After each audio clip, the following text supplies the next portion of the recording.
안녕하세요, 여러분. 책 먹는 즐거움 정기욱 소설가입니다.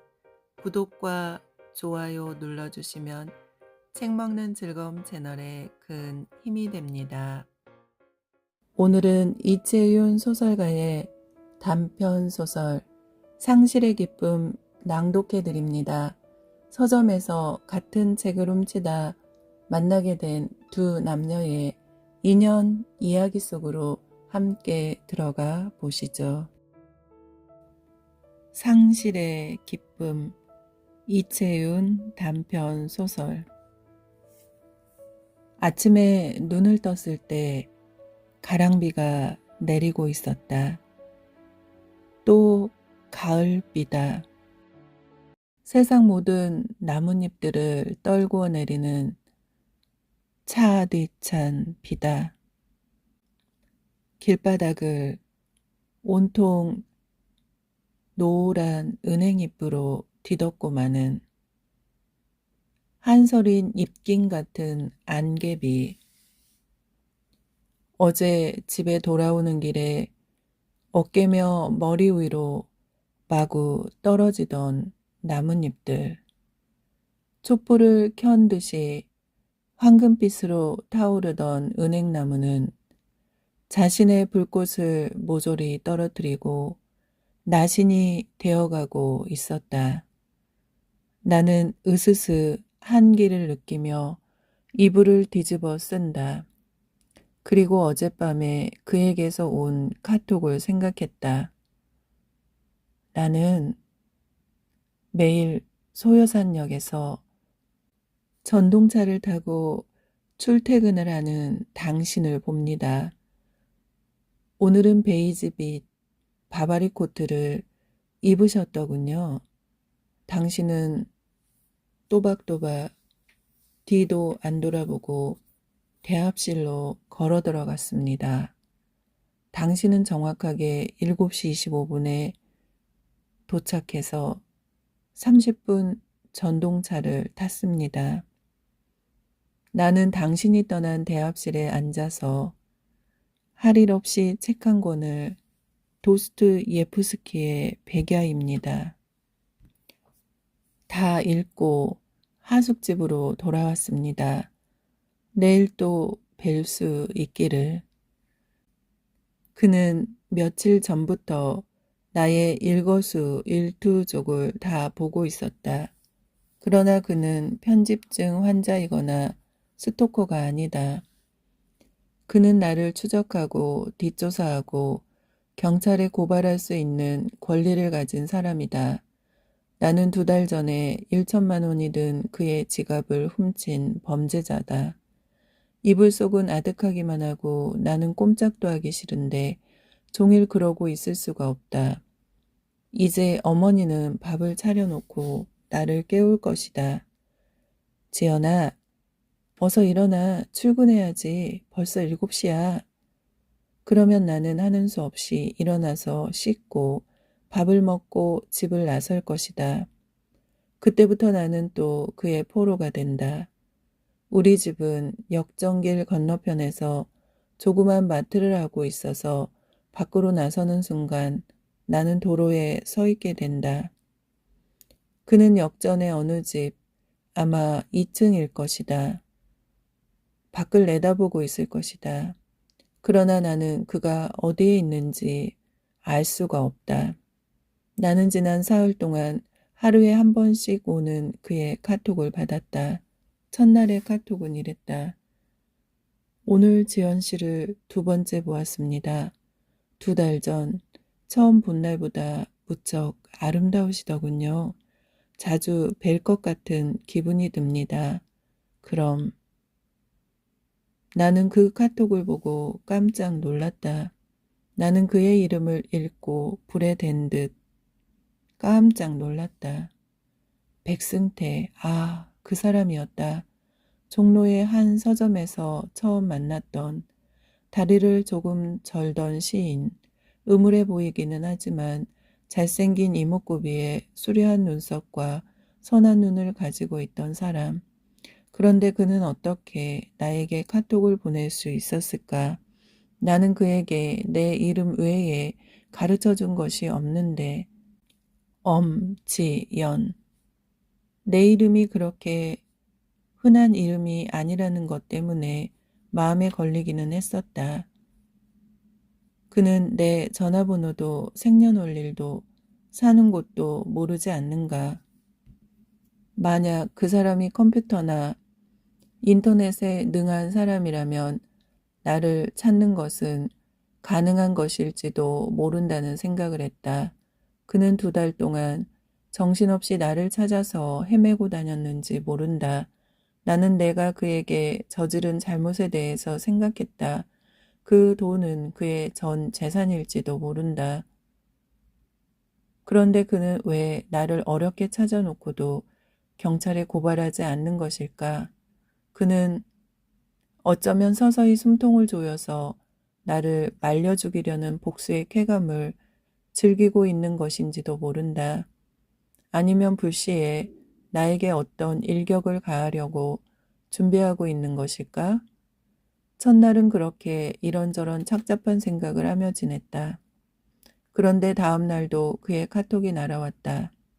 오늘 지연 씨를 3번째 보았습니다.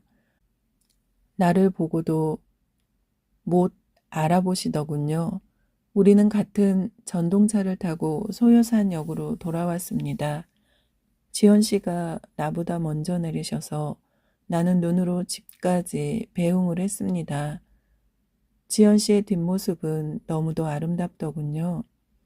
제가 이 세상에서 본 중에 가장 아름다운 뒷모습이었습니다. 비가 오는데도 우산도 없이 낙엽을 밟고 가는 당신에게 우산을 받쳐주고 싶었습니다. 내일 또 당신을 볼 수 있을 것입니다. 그럼. 그 카톡을 읽고 나는 정신이 아찔해졌다. 그건 세상에 태어나서 처음 겪는 경험이었다. 가슴이 두근거리고 현기증이 나서 아무것도 생각할 수가 없었다. 나는 그날 밤을 꼬박 뜬 눈으로 새웠다. 그에게 답을 보내야겠다는 생각을 했으나 그럴 용기가 나지 않았다. 그동안 그는 얼마나 참담한 기분이었을까. 나는 그가 사업을 실패해서 경제적으로 여유가 없는 사람이란 것을 처음 만난 날 그에게 들어서 알고 있었다. 그런데도 나는 그의 지갑을 훔쳐서 내 핸드백에 넣고 왔던 것이다. 그런데 그는 나를 찾아내고도 저렇게 헛된 소리나 하고 있다니 그는 지금 무슨 생각을 하고 있는 것일까? 그를 만나서 내 잘못을 무릎 꿇고 빌어야 한다. 나는 등에서 진땀이 났다. 그러나 나는 과연 무슨 생각을 그가 하고 있는지 알 수 없다는 생각에서 벗어나지 못했다. 그가 나를 잘 몰랐듯이 나 또한 그를 잘 모른다는 생각이 들었다. 지금 그가 저렇게 점잖게 나오는 것이 다른 생각이 있어서일지 모를 일이었다. 상식적인 사람이라면 나를 경찰에 고발해서 응분의 대가를 치르게 해야 하지 않을까? 나는 1시간도 잠을 못 자며 그라는 사람을 생각했다. 이름 백승태, 나이 33살, 포천에서 가구 공장을 경영했던 사람, 교통사고로 중상을 입고 6개월 만에 퇴원한 사람, 그래서 다리를 조금 절게 되었고 경영하던 공장을 투병 중인데도 마구 돌아오는 어음 때문에 부도가 나서 공장을 채권자들에게 다 넘겨주고 무일푼이 된 사람. 그래서 아내도 아이들도 다 떠나보냈고 그 처절한 경험을 시로 써서 인터넷에 올린 것이 뜨는 바람에 시집을 내기도 한 사람. 처음 만난 날 나는 그에게서 그런 이야기를 들었다. 그것이 내가 아는 그 사람에 대한 전부이다. 그날 내가 그의 지갑에서 꺼내온 돈은 그가 시집을 낸 인세로 받은 돈 1,000만 원이었다. 나는 왜 그런 사람에게 몹쓸 짓을 했을까? 그 돈이 나에게 그렇게 요긴한 것도 아니었는데 말이다. 이튿날 나는 아무러면 어떠랴 하는 자포자기의 마음으로 집을 나섰다. 아까도 말했지만 역으로 가는 길을 돌아서 갈 수도 없는 외길이었다. 나는 평상심을 유지하려고 앞만 보며 침착하게 걸었다. 나는 그가 어느 집에선가 밖을 내다보고 있거나 나를 따라올 것이라는 예상을 하면서 대합실로 들어섰다. 그러나 출근을 하는 동안 길에서도 전동차 안에서도 그의 모습이나 자취를 느낄 수 없었다. 근무를 마칠 무렵 나는 그에게 카톡으로 전화를 걸었다. 신호가 가는데도 전화를 받지 않았다. 나는 될 대로 되라 하는 마음으로 퇴근을 했다. 나는 의정부역에서 내려서 할 일 없이 의정부 시내를 돌아다니다 구두를 한 켤레 사 신고 집으로 돌아왔다. 그날 밤에도 그의 카톡이 어김없이 날아왔다. 지연 씨가 새로 사시는 초록빛 구두가 도로에 쌓인 노란 은행잎과 대비해서 무척 어울리더군요. 나는 출근을 할 것인가 말 것인가 망설였다.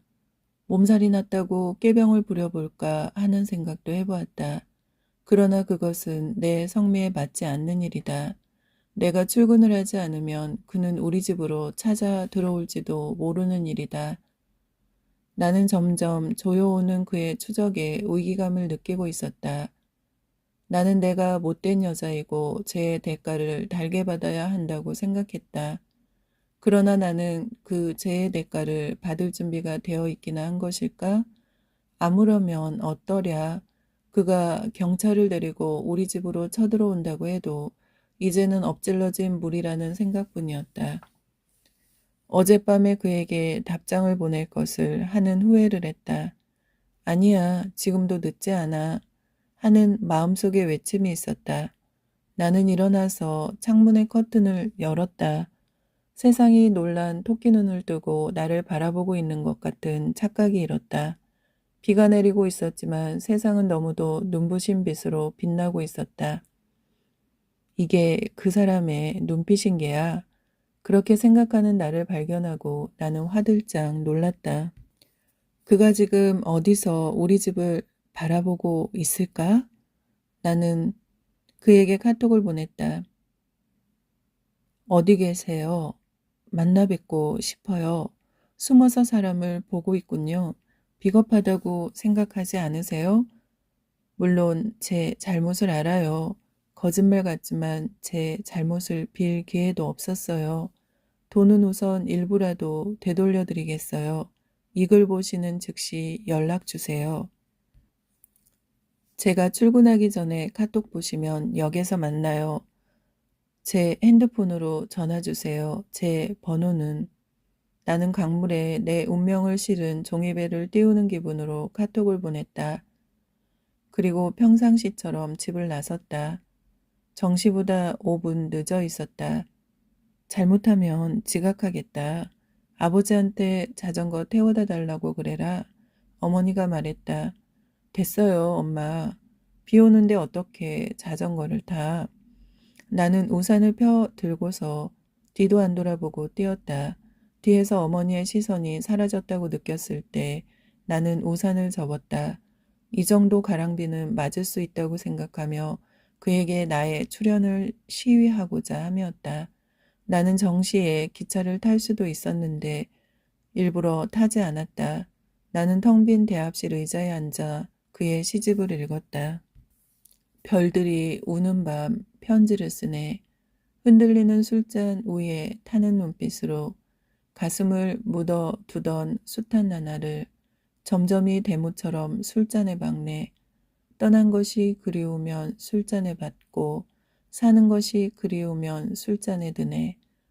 나는 누군가 내 앞에 우뚝 서는 것을 느꼈다. 오랜만이군요. 나는 천천히 고개를 들어서 그를 바라보았다. 그를 보는 순간 어찌된 셈인지 미안하다거나 두렵다는 생각보다 반갑다는 기분이 들었다. 그만큼 그의 얼굴도 평온하고 밝아 보였다. 그는 주머니가 큰 헐렁한 밤색 잠바를 입고 있었다. 네, 카톡 보고 놀랐어요? 그는 내 옆자리에 앉으며 물었다. 나는 아무 대답도 하지 않았다. 저 때문에 화나셨죠? 한참 만에 내가 물었다. 그는 아무 대답도 하지 않았다. 그 책을 아직도 읽습니까? 내 무릎 위에 놓인 시집을 보고 한참 만에 그가 물었다. 나는 아무 대답도 하지 않았다. 대신 나는 핸드백에서 봉투를 꺼내 그에게 내밀었다. 700만 원이에요. 나머지 300은 나중에 갚을게요. 나는 그의 지갑에서 꺼낸 1000만 원 중 300만 원은 옷을 사고 화장품 사고 액세서리 사는데 써버렸다. 그는 묵묵하게 내가 내민 봉투를 바라보았다. 도로 넣어요. 필요하다면 써도 돼. 하고 그가 덤덤하게 말했다. 이건 제 것이 아니잖아요. 나머지도 곧 돌려드릴게요. 참으려고 했는데 울음 섞인 목이 맨 소리가 흘러나왔다. 좋아, 이 돈 우리 같이 씁시다. 그는 봉투를 받아들고 경쾌한 목소리로 말했다. 오늘 정상 출근하시고 저녁에 나한테 시간 내줘요. 나는 당신과 많은 시간을 같이 보내고 싶거든. 그는 아주 정중하게 말했다. 나는 그가 아주 싫었거나 아니면 아주 무서운 사람이란 생각이 들었다. 나도 모르게 고개를 끄덕였다. 고마워요. 그럼 퇴근하고 그 서점 시집 코너에서 7시에 봅시다. 그가 말하며 일어서서 열차 시간표를 올려보았다. 거긴 싫어요. 나는 그가 편집광 환자일지도 모른다는 생각이 들었다. 왜 하필이면 그 서점에서 만나자는 것일까? 나는 그 서점에서 그를 처음 만났다. 안 믿어지는 이야기이지만 그날 나는 내 생에 있어서 처음으로 2가지 도둑질을 했는데 그 첫 번째 장소가 그 서점이었고 나는 그 장면을 그에게 들켰던 것이다. 그는 또렷한 눈빛으로 나를 바라보았다. 그 눈빛은 질책의 눈빛이었다. 왜 그래야만 하는데요? 왜 저에게 직접적인 책임을 묻지 않고 뒷조사하듯이 우회적으로 접근을 하는 거죠? 나는 적반하장인 줄 알면서 요즘 그의 행동을 따져 물었다. 그러자 그는 다시 내 곁에 앉더니 나직한 음성으로 이야기를 시작했다. 나는 그날 밤에 지연 씨가 나를 버리고 떠난 후 종로에서 망우리까지 걸어갔어. 지연 씨가 돈을 몽땅 가져가 버리는 바람에 술값도 겨우 외상 처리하고 차비가 없어서 망우리까지 걸었지. 망우리엔 내 아버지의 무덤이 있거든. 내 집은 교문리인데 망우리가 교문리보다 가까웠어. 난 덕분에 아버지 한 번 더 찾아간 효자가 되었지. 아버지 무덤 앞에 굴러다니는 소주병이 하나 있었어. 가만히 보니까 소주가 반병이나 들어있더군. 그게 빗물인지 농약이 들어있는 것인지 모른다는 생각이 들었지만 아무려면 어떠랴 싶었어. 나는 그걸 단숨에 마셨지. 그런데 정말 소주더군. 누가 산소에 따르다가 버리고 간 소주였던 모양이야. 김이 다 빠져서 맛은 없었지만 취하더라고. 그래서 새벽까지 아버지 무덤을 베고 잤어. 그날도 오늘처럼 새벽부터 비가 오더군. 하긴 2달 전이니까 지금처럼 춥지는 않았지. 그래도 난 그때 감기에 걸려서 사흘 동안 일어나지 못했어. 얼마나 감기가 심했는지 목이 잠겨서 말도 못하고 열은 40도나 올라갔지. 정상적으로 돌아오는데 1달이나 걸렸어. 그런데도 나는 지연 씨가 밉지 않았고 보고 싶었어. 그래서 애타는 심정으로 지연 씨를 찾았어.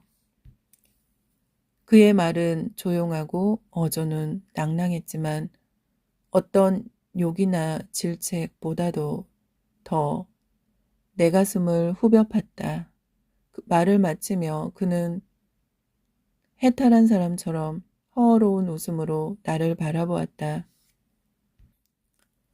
제가 어떻게 해드려야 되죠? 나는 일부러 냉랭한 목소리로 따지듯 물었다. 오늘 회사에 출근하실 거요? 그는 그렇게 물었다. 나는 대답하지 않았다. 전동차 시간이 가까워오자 사람들이 하나둘 모여들기 시작했다. 그 중에는 아는 사람들의 얼굴도 하나둘 보여서 나는 좀 거북한 기분이 들었다. 이곳은 바닥이 좁은 곳이고 나는 이곳의 토박이다. 내가 더 이상 그와 도란거리고 말을 나누고 있으면 그들은 삽시간에 이상한 소문을 퍼뜨릴 것이다. 아침부터 모르는 외지 남자와 만나서 소곤거리며 연애질 하더라. 아무러면 어떠랴 싶었지만 신경이 쓰이기는 마찬가지였다. 열차를 탑시다. 마침 개찰이 시작되자 그가 자리에서 일어났다. 나는 하는 수 없이 그를 따라 일어섰다. 이곳은 사람 살기에 좋은 동네 같아. 전동차에 앉자 그는 슬쩍 내 표정을 살펴보면서 말을 꺼냈다. 나는 덤덤하게 차창을 내다보았다. 비 내리는 선로에서 작업복 위에 비옷을 걸친 남자들이 선로의 침목을 갈고 있었다. 나 이 동네에 하숙방 얻은 지 일주일 됐어. 그동안에 개울에 나가서 물고기도 잡고 말목장에 가서 말도 타보고 사람들도 몇 명 사귀었지. 시골이라 그런지 사람들이 순박하고 인심이 아주 후하고 좋더라고. 특히 부모님은 너무 좋으신 분들 같더군. 가만히 그의 이야기를 듣던 나는 날카롭게 그를 쏘아보았다. 오해하지 마. 내 하숙에서 가장 가까운 마트가 지연 씨 부모님 가게더라고. 나는 거기서 내가 먹고 쓰는 물건들을 사는 것이지 지연 씨 부모님 가게에는 다른 곳에서는 없는 것이 있더군. 그게 뭔지 알아? 그게 뭔데요? 나는 묻지 않을 수가 없었다. 포근한 정이요. 정. 처음 온 손님도 자식처럼 감싸주는 정. 전동차가 천천히 출발하고 있었다. 그저께 밤에 낚시를 하다가 사귄 친구랑 부모님 가게 앞 파라솔 밑에서 맥주를 마셨어. 날씨가 쌀쌀하긴 했지만 구르는 낙엽을 바라보면서 역전을 오고 가는 사람들 자동차를 바라보면서 맥주를 마시는 것도 운치가 있더군. 그런데 같이 맥주를 마시던 친구가 갑자기 소주가 마시고 싶다는 것이야. 그 친구는 상당한 술꾼이었어. 소주를 마시자니 안주가 마땅한 것이 없었어. 그런데 그 친구가 지연 씨 어머니를 부르더니 집에서 먹던 찌개 같은 것이 있으면 달라고 하더군요. 어머니는 마치 자식을 바라보는 눈빛으로 우리를 보더니 이내 식구들이 저녁에 먹던 것이라면서 얼큰한 김치찌개를 끓여서 내다 주시는 거요. 그 친구랑 나는 감격했지. 서울 같으면 있을 수 없는 일이지. 나는 그의 말을 들으며 그저께 저녁에 먹은 김치찌개를 생각했다.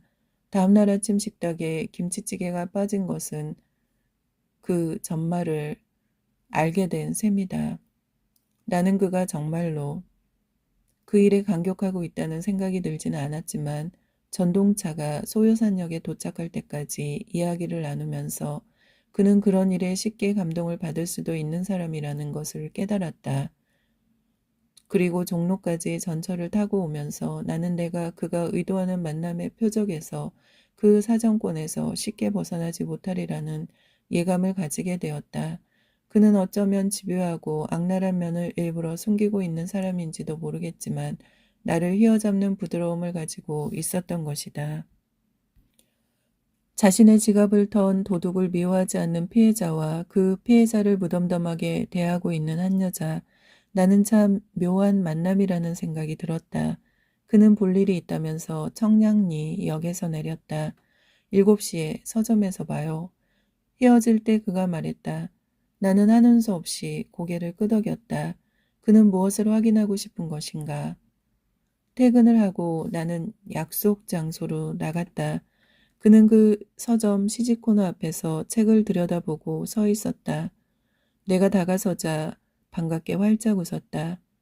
나 책을 훔칠 겁니다.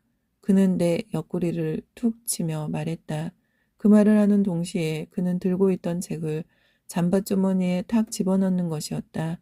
그는 책이 들어갈 만큼 주머니가 큰 잠바를 입고 있었던 것이다. 나는 명치 끝에 경련을 일으킬 것 같은 통증을 느꼈다. 내가 지난번에 책을 훔칠 때 나를 붙잡았던 늑수구레한 직원이 저쪽에서 어슬렁거리며 다른 쪽을 바라보고 있었다. 갑시다. 그는 나의 손을 잡고 서점 문을 열고 밖으로 나왔다. 그러자 나는 왜 걸렸어요? 하고 계속 따라오면서 묻던 그와의 첫 만남이 생각나서 쿡쿡 웃었다. 2달 전 우리는 그 서점 그 시집 코너에서 처음 만났었다. 그날 나는 세상에 태어나서 처음으로 그 서점에서 책을 훔치고 싶다는 이상한 충동을 느꼈다. 상실의 아침. 책 표지가 너무 깔끔하고 제목이 마음에 드는 시집이었다. 마치 예쁜 떡처럼 먹고 싶은 욕망이 있는 책이었다. 나는 그것을 실행에 옮기다 들키고 말았다. 늑수구레한 서점 직원에게 붙들려서 조용한 훈계를 듣고 나는 그 책에 대금을 지불하고 서점을 나섰다. 그때였다. 아가씨, 잠깐만요.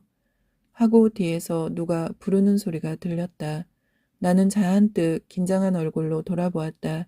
웬 젊은 남자가 약간 절뚝거리는 걸음걸이로 따라오더니 왜 걸렸어요? 하고 묻는 것이었다. 그는 내가 책을 훔치다 들킨 것을 본 모양이었다. 순간 나는 당혹스러웠지만 무슨 상관이냐는 듯 냉랭하게 돌아섰다.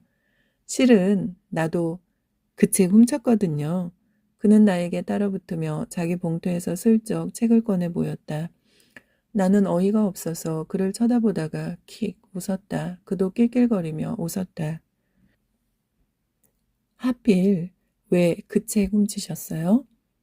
그는 또 물었다. 그러는 댁은요? 심심해서요. 저도요. 우리는 다시 킬킬거리며 웃었다. 우리 저쪽 다른 서점 가서 한 번 더 할까요? 나는 그를 무슨 신기한 동물을 보듯이 바라보았다.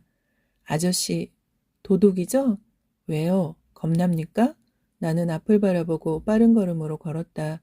왜 그 책을 훔치셨어요? 나는 그를 무섭게 째려보았다. 왜 이러는 거죠? 도대체. 나는 아가씨가 왜 하필이면 나랑 같은 책을 훔쳤는지 궁금해서 그렇죠. 그거야 우연이겠죠. 댁은 무슨 거창한 이유라도 있어서 책 훔치나요? 그건 아니지만 왜 하필이면 나랑 같은 책을. 나는 그를 한심하다는 듯 쳐다보았다. 전에도 거기서 책 훔친 적 있죠? 그가 집요하게 물었다. 나는 웃기지 말라는 얼굴로 그를 노려보았다. 정말 왜 이러는 거죠? 무슨 근거로 그런 소리 하는 거예요? 나는 쇼핑백을 가슴에 꾹 움켜쥐고 여차하면 그를 때리기라도 할 듯 마주보고 섰다. 지나가는 사람들이 우리를 흘낏거리며 바라보고 지나갔다. 차 한잔하면서 이야기 좀 합시다. 그가 나직하게 말했다. 뭐라고요? 싫어요. 나는 갑자기 무기력해졌다. 아무 대응도 하고 싶지 않았다. 무슨 근거로 그런 소리 하는 거냐고요?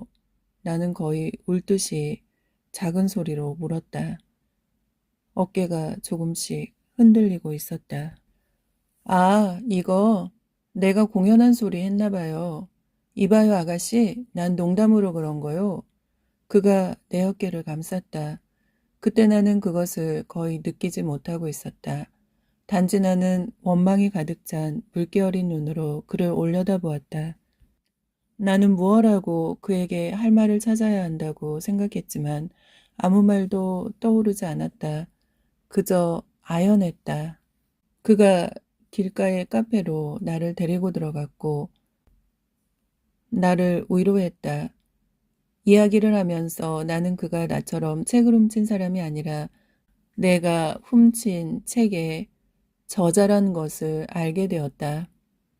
나는 어린아이처럼 좋아하며 그에게 사인을 받았다.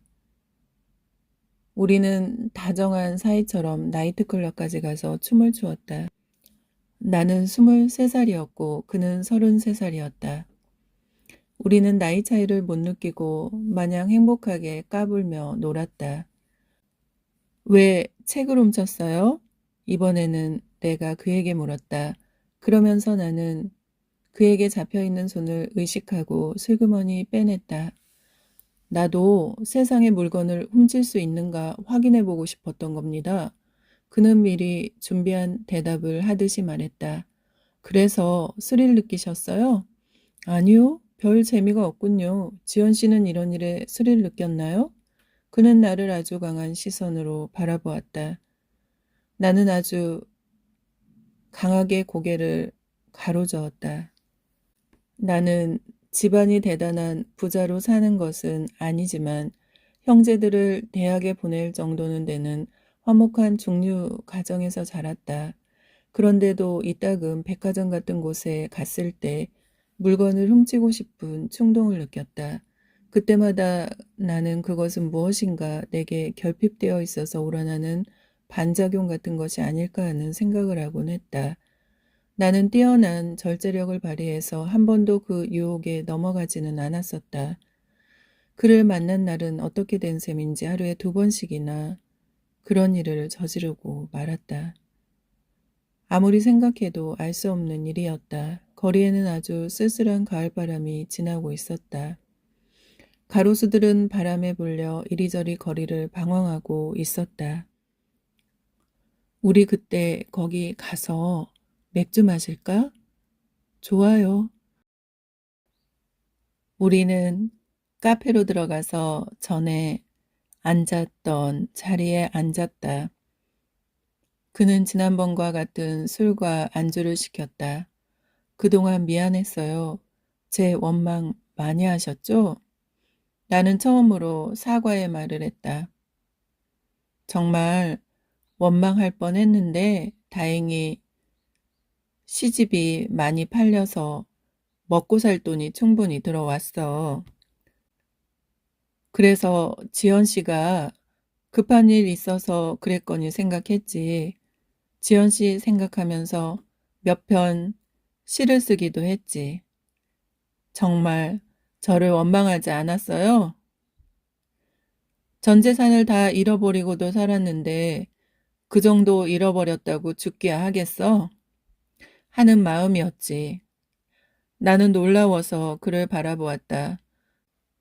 정신을 가지고 있는 성자처럼 보였다. 다음 달에 그 시집이 나오는데 시집을 지연 씨에게 바치고 싶군. 그는 침착하고 진지한 눈빛으로 내 눈을 보면서 말했다. 제가 무슨 그럴 자격이나 있어요. 당연히 있지. 그 시집의 절반 이상이 지연 씨 때문에 쓰여진 것들이야. 나는 그의 말을 반갑게 받아들여야 하는지 어쩐지 판단이 서지를 않았다. 왜 아저씨는 저 같은 나쁜 여자에게 호감을 가지시는 거죠? 그건 지연 씨만이 가지는 독특한 매력 때문이지. 지연 씨는 내 첫사랑하고 많이 닮은 점이 있어. 어쩌다 실수는 했지만 맺고 끊음이 분명하고 계산이 정확한 성격이잖아.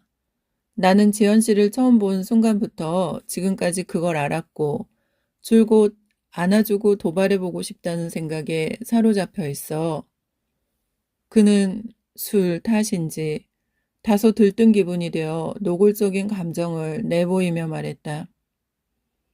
이번 시집 제목은 뭐예요? 나는 이야기를 다른 곳으로 돌렸다. 상실의 기쁨.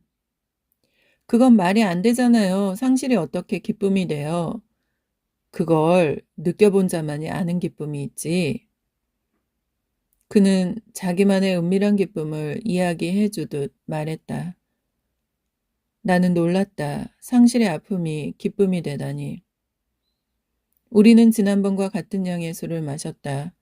우리 그 나이트 가자 하고 말하며 그가 내 손을 잡았다. 부드럽고 섬세했다.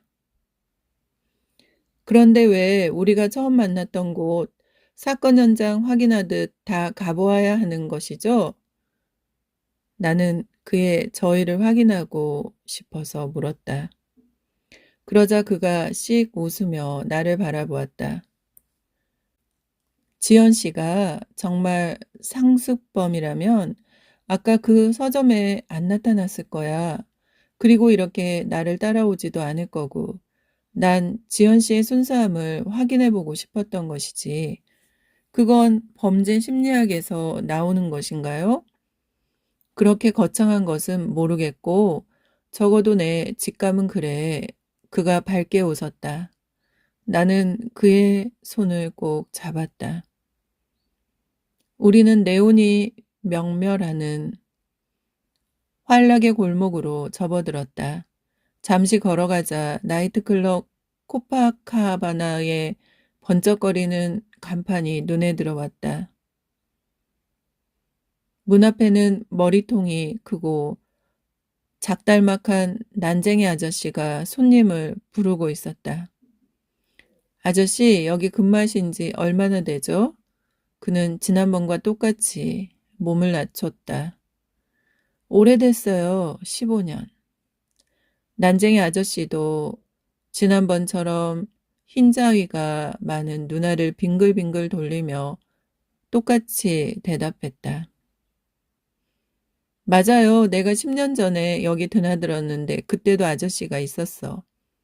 나는 지난번하고 똑같은 소리를 하고 반가움을 과장스레 드러내며 주머니에서 지폐 한 장을 꺼내 그에게 주었다. 난쟁이는 지난번과 똑같이 고맙다고 고개를 서너 차례 주걱거리며 인사를 했다. 그런데 눈빛만은 서글픈 웃음이었다. 안으로 들어서자 웨이터가 달려나왔다. 나는 그를 따라 현란한 조명 속으로 미끄러져 들어갔다. 스테이지에는 수많은 젊은이들이 범벅이 되어 괴성을 지르며 몸을 흔들고 있었다. 우리는 지난번 자리에 가서 앉았다. 지난번과 같은 술을 시켰다. 지난번과 같이 스테이지에 나가서 춤을 추었다. 춤을 추면서 나는 이 남자가 나를 더 이상 자신의 돈을 훔친 도둑으로 생각하지 않고 있다는 것을 확신했다. 이 남자는 나를 젊은 연인으로 삼고 싶어 하는 것일까? 나는 2달 전 이곳에 왔을 때 그와 나눈 대화를 새겨보았다. 실현당하셨어요? 나는 그때 그렇게 물었었다. 오, 쪽집게. 미아리에 가게를 내야겠는데 왜 실현당했어요? 아저씨는 젊었을 때 꽤 잘생겼을 것 같은데.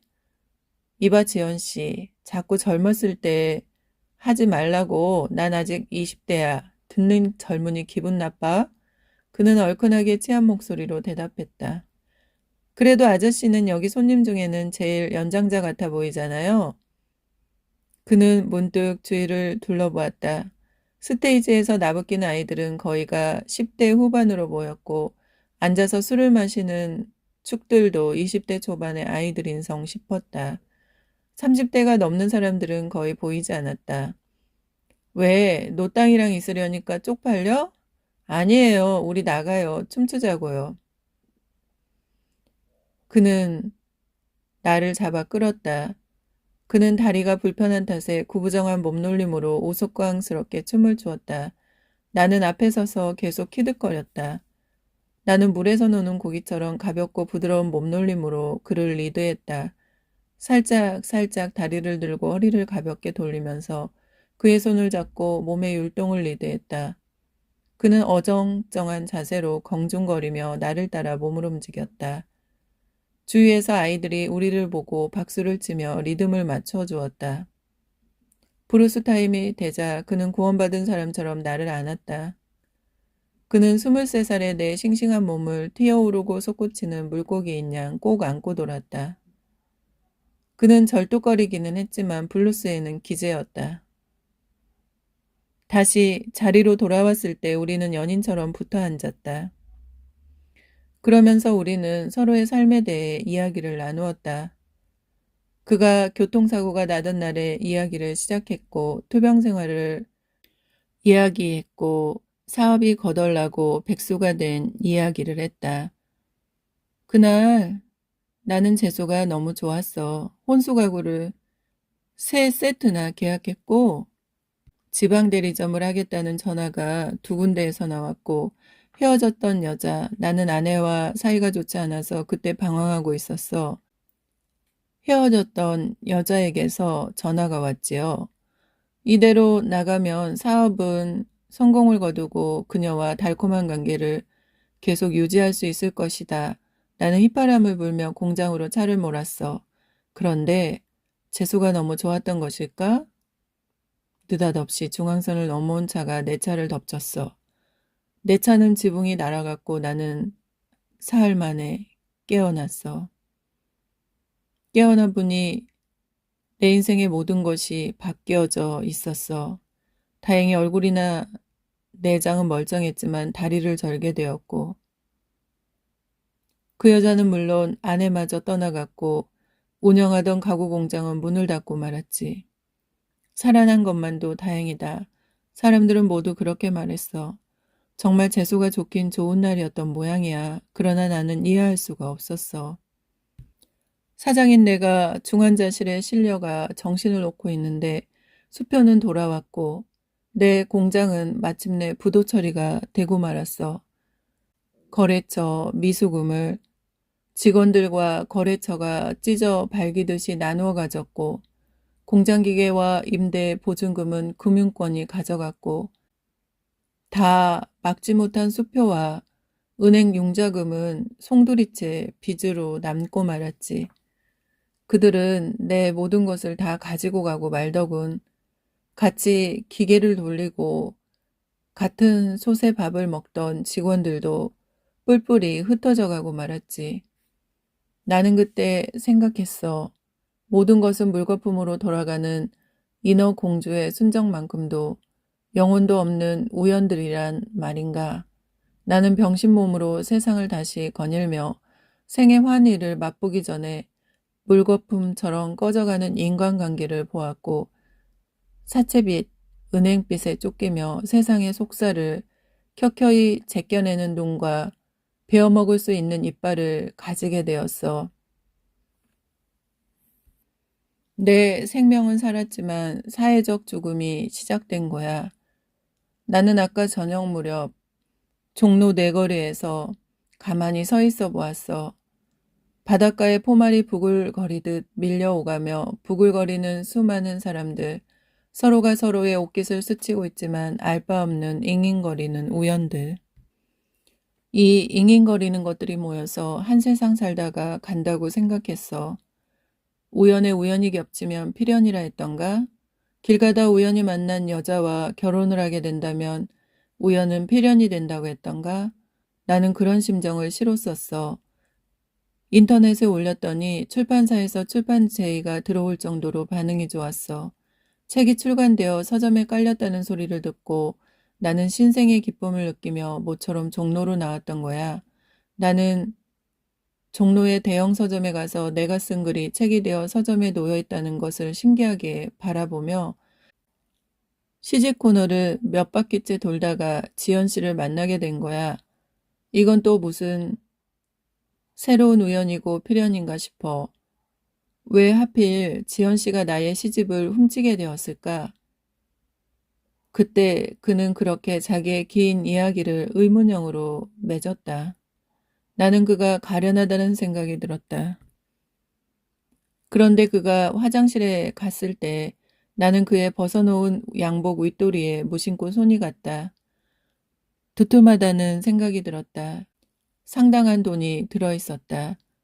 그날 출판사에서 인세로 받았다는 돈인 모양이었다. 나는 아무 생각 없이 그 돈을 꺼내서 내 핸드백에 넣었다. 그리고 천천히 일어서서 밖으로 나왔다. 그는 좀 더 불쌍해져야 했던 모양이다. 무슨 생각을 그렇게 한 후 그가 내 잔에 자기 잔을 부딪히며 물었다. 내가 왜 그날 아저씨 돈 가지고 갈 생각했을까 하고 생각해 보았죠. 우리 지난 일 잊어버려. 사람은 누구나 마음속에 도둑놈 심보를 가지고 살아가는 거예요. 나는 지연 씨를 몽땅 훔치고 싶거든. 그는 약간은 짓궂은 미소를 띄웠다. 나보다 10살이나 연상의 남자였지만 동년배의 친구처럼 느껴졌다. 그만 나가요. 막차 놓치겠어요. 나는 시계를 보고 말했다. 우리는 같이 지하철로 달려가 겨우 막차를 탔다. 시집이 나올 때까지만이라도 내 연인이 되어주겠어? 그가 부탁하듯 말했고 나는 끄덕였다. 전동차가 소요산역에 도착하자 우리는 나란히 플랫폼을 걸어서 역사를 빠져나왔다. 휘영청 밝은 가을달이 떠 있었다. 저 집이 내 하숙이야. 그가 가리키는 집은 우리 가게 맞은편에 있는 2층 집이었다. 잘 자요. 아참, 잠들기 전 카톡 확인하고 자. 지연 씨를 생각하고 쓴 시 한 편 보내줄게. 그는 내가 집으로 들어설 때까지 제자리에 서서 나를 지켜보았다. 집에 도착하자 그가 보낸 시 한 편이 왔다. 나는 그 시를 읽으며 눈물을 흘렸다. 그는 나를 사랑하고 있는 것일까? 내 첫사랑이 지나간다. 외딴별에 있는 광화문 거리. 놀라워라 은행은 뚝뚝 듣는데 그 여자 천년이나 그 거리를 가고 있나니 나는 이미 그곳을 떠나 딴 별에 있건만 그 여자 광화문 그 거리를 아직도 걷고 있네. 망원경 들고 그 별 그 거리를 바라보면서 나 달아나는 별 속에 다시 들어가 산다네. 하늘에서 은행은 눈처럼 내리고 낙엽에 포근이 묻혀 기나긴 잠을 꿈꾸고 있어라. 그 여자 천년의 나무에 기대어 서서 누군가에게 전화를 거네 기나긴 회로를 쫓아서 오는 그녀 안에 있는 오래된 내 사랑. 점점 멀어지는 그 여자의 속삭임. 점점 가까이 들리네. 오래된 내 사랑 백승태. 소설은 여기까지입니다. 이채훈 소설가의 양력을 뒤에 기록해 놓았습니다. 저는 또 더 좋은 작품으로 찾아뵙겠습니다. 감사합니다. 사랑합니다. 축복합니다. 책 먹는 즐거움 정기옥 소설가였습니다.